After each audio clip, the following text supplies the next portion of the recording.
Hello friends, कैसे हैं आप सब। तो जैसा कि मैंने प्रॉमिस किया था कि मैं सेकंड क्विज चैलेंज लेके आऊंगी, सो आई एम हियर। ठीक है, मैंने कुछ एज यूजुअल कुछ क्वेश्चंस रेडी किए हैं। तो आज मैं कुछ बच्चों से इनसे पूछते हैं, लेट्स सी कितने आंसर दे पाते हैं। ठीक है, आई एम श्योर आप लोगों को बहुत मजा आने वाला है। ठीक है, तो स्टार्ट करें। Are you ready? यस मम्मा। Okay fine. सो हमारा फर्स्ट क्वेश्चन है, गंगा जी को हम और कौन से नाम से जानते हैं? भगीरथ। ओके, क्यों? क्योंकि भगीरथ एक राजा थे जिनने अपनी तपस्या के बल पर गंगा मैया को पृथ्वी पर लाया था, क्योंकि वह बहुत सूखा हो गया था। ओके फाइन, वेरी नाइस सोना, वेरी गुड। अच्छा, कौन थे भगीरथ? मैं बताऊं? वो एक राजा थे, महाराज। नहीं, मैं बताती हूँ भगीरथ कौन थे। भगीरथ इक्ष्वाकु वंश के सम्राट दिलीप के पुत्र थे और श्री राम के पूर्वज थे। ठीक है, ओके। सो हमारा नेक्स्ट क्वेश्चन है, बहुत पहले कोई एक ऐसा स्टूडेंट, एक ऐसा शिष्य बताओ जिसको उसकी गुरु दक्षिणा के लिए जाना जाता है। कि मतलब वो बहुत फेमस हुआ केवल इसी वजह से कि उसने एक ऐसी गुरु दक्षिणा दी थी। कौन था वो? एकलव्य। हाँ, एकलव्य, वेरी नाइस। वो मुझे आ नहीं रहा था। ओके, उसने गुरु दक्षिणा में क्या दिया था एकलव्य ने? अपना अंगूठा। किसको दिया था? द्रोणाचार्य। Very nice. ओके, तो अभी हम पूछते हैं next question about Eklavya only. फिर क्या हुआ था उनका? एकलव्य।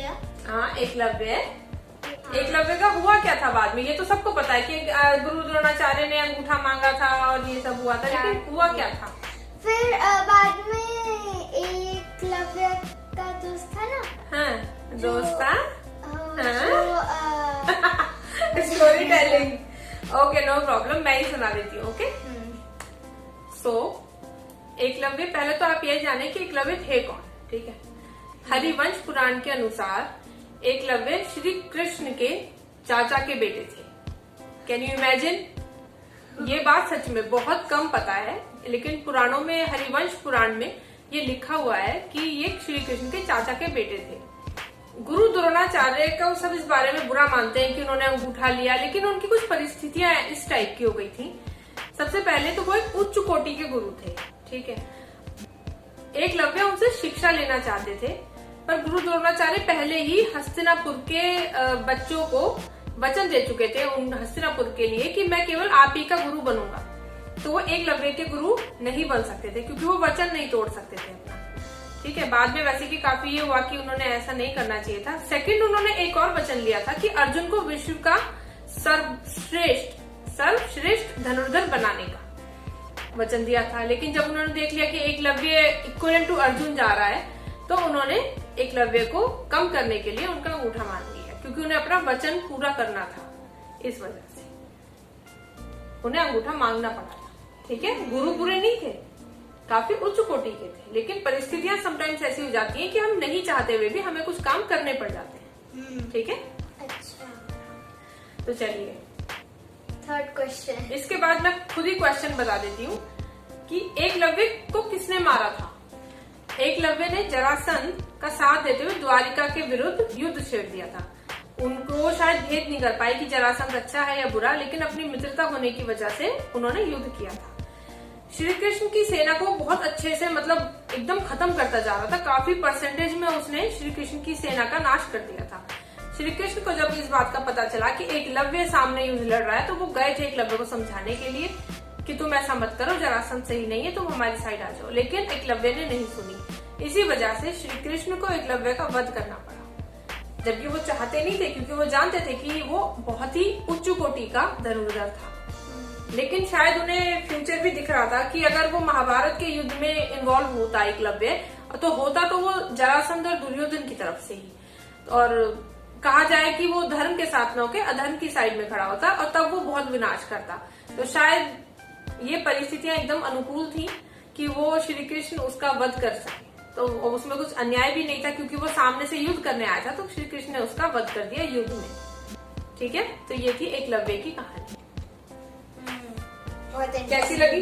बहुत इंटरेस्टिंग स्टोरी है। Interesting story. मैं आपको बताती हूँ, अच्छा लगता है। अच्छा लगता है?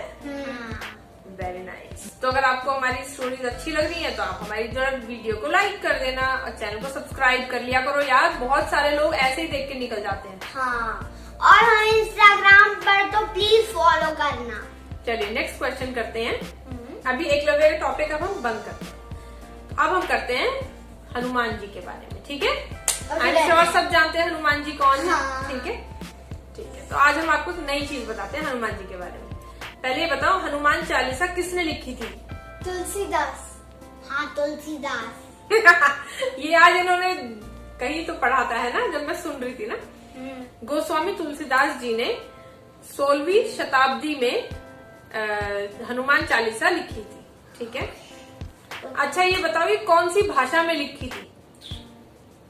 इंग्लिश तो थी नहीं, हिंदी, संस्कृत, बट हनुमान चालीसा अवधी भाषा में लिखी गई थी। अवधी भाषा में, अवधी बोली में लिखी गई थी। ठीक है, अच्छा अभी नेक्स्ट क्वेश्चन है एंड लास्ट क्वेश्चन, कितनी चौपाई है उसमें?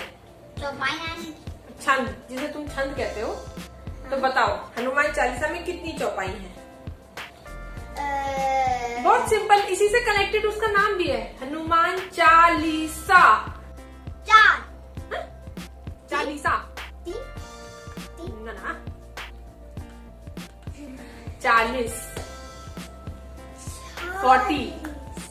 ठीक है, हनुमान चालीसा में 40 चौपाई है। ओके, सो फ्रेंड्स, आपको कैसा लगा हमारा क्वेश्चन और आंसर्स का सेशन? प्लीज आप लाइक करके मुझे ये बता सकते हैं कि अगर आपको अच्छा लगा है तो मैं इस सीरीज को कंटिन्यू करूं, क्योंकि मैं क्वेश्चंस बहुत सर्च करती हूँ कि किस टाइप के क्वेश्चंस मैं दूं। एक सिंपल क्वेश्चंस मैं ऑफकोर्स ला सकती हूँ, लेकिन क्या है ना कि वो बहुत ही कॉमन है, आई एम श्योर सबको पता होता है, लेकिन कुछ क्वेश्चंस होते हैं कि नहीं पता होते हैं, जिनके कुछ बहुत अंदर की बातें होती हैं। ठीक है, तो अगर आप चाहते हैं कि मैं सीरीज को कंटिन्यू करूं तो प्लीज आप वीडियो देखने के बाद एक लाइक जरूर दे देना। ठीक है, और हमारे चैनल को सब्सक्राइब कर देना प्लीज। चलिए ठीक है, तो फिर मिलते हैं आपको नेक्स्ट क्विज में। ठीक है, ओके बाय। साथ साथ इस वीडियो को शेयर भी कर देना।